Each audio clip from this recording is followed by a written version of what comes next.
యాంటోనీని అయితే కాసేపటి క్రితమే పోలీసులు అరెస్టు చేశారు. ఇతని A1 గా కూడా FIR లో కూడా నమోదు చేసినట్టుగా అయితే తెలుస్తుంది. ప్రస్తుతం 18 మందిని ఆ రోజు జరిగినటువంటి ఘటనకు సంబంధించి ఎవరెవరు ఇందులో కీచకంగా ప్రవర్తించారన్న కోణంలో వారిలో కొంతమందిని అయితే గుర్తించడం జరిగింది. A11 నుంచి A15 వరకు ఉన్నటువంటి వాళ్ళలో A12 నుంచి A15 దగ్గర నుంచి ఉన్నటువంటి FIR లో నమోదైనటువంటి వాళ్ళు ఇందులో కీలకంగా ప్రవర్తించారు. ఆ గేట్ ఏదైతే సంధ్యా థియేటర్ గేట్ ని దొబ్బుకొని లోనికి చొచ్చుకొని రావడంలో కావచ్చు, అలాగే బౌన్సర్లు మొత్తం కూడా అక్కడ ఉన్నటువంటి ప్రజల్ని మొత్తం కూడా అభిమానుల్ని అందరినీ కూడా తోసివేయడంలో కావచ్చు, ప్రతి ఒక్క దానిలో కూడా యాంటోనీ బౌన్సర్లే ఉన్నారు. కాబట్టి యాంటోనీని ఇందులో ప్రధాన ముద్దాయిగా అయితే పోలీసులు చేర్చినట్టుగా అయితే తెలుస్తోంది. యాంటోనీ ఏదైతే బౌన్సర్ల ఆర్గనైజర్ గా కూడా ఇప్పటికే వ్యవహరిస్తున్నారు. ఇతని మీద A1 గా అయితే కేసు నమోదు చేసినట్టుగా తెలుస్తోంది. మొత్తం మీద సీన్ ఆఫ్ రీకన్స్ట్రక్షన్ లో భాగంగా మరోసారి పోలీసులు ఏదైతే అక్కడ జరిగినటువంటి ఘటనకి సంబంధించి సీన్ ఆఫ్ రీకన్స్ట్రక్షన్ లో భాగంగా ఆ అఫెన్స్ జరిగిన రోజు ఎలాంటి సీన్ జరిగిందో దాన్ని మళ్ళీ రీక్రియేట్ చేసేదానికి యాంటోనీని మరి కాసేపట్లో ఏదైతే సంధ్యా థియేటర్ దగ్గరికి తీసుకుని వెళ్లే అవకాశం ఉన్నట్లుగా అయితే తెలుస్తుంది. చూడాలి, షోస్ రన్ అవుతున్నాయి. సీన్ ఆఫ్ రీకన్స్ట్రక్షన్ లో భాగంగా ఇతన్ని తీసుకుని వెళ్లి సీన్ రీకన్స్ట్రక్షన్ చేసే నేపథ్యం ఉందా లేదా యాంటోనీని కేవలం A1 గా ముద్దాయిగా మెన్షన్ చేసి సీసీ కెమెరా ఫుటేజెస్ ఏవైతే ఉన్నాయో వాటిని ఎవిడెన్సెస్ గా కోర్టు ముందు ప్రొడ్యూస్ చేసే అవకాశం ఉందా అనేది మాత్రం వేచి చూడాల్సి ఉంది. ప్రస్తుతం అయితే బౌన్సర్ గా ఉన్నటువంటి ఏదైతే అల్లు అర్జున్ బౌన్సర్ గా ఉన్నటువంటి యాంటోనీని అయితే A1 గా అయితే పోలీసులు పేర్కొనడం అయితే గమనార్హంగా ఉన్నట్టే తెలుస్తోంది.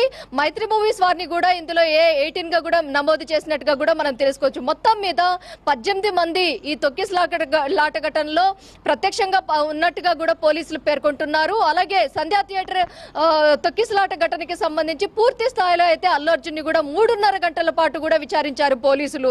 మొత్తం మీద ఈ రోజు మరో కీలక పరిణామం చూసుకున్నట్టయితే బౌన్సర్ యాంటోనీని అయితే అరెస్టు చేస్తున్నట్టుగా అఫీషియల్ గా అయితే పోలీసులు అయితే దీన్ని నిర్ధారించినట్టుగా అయితే తెలుస్తోంది. విజయ్, ఉషా, బౌన్సర్ యాంటోనీతో పాటు ఇంకెవరైనా అరెస్ట్ చేశారా? ఇంకెవరైనా అరెస్ట్ చేసే అవకాశాలు కనిపిస్తున్నాయా?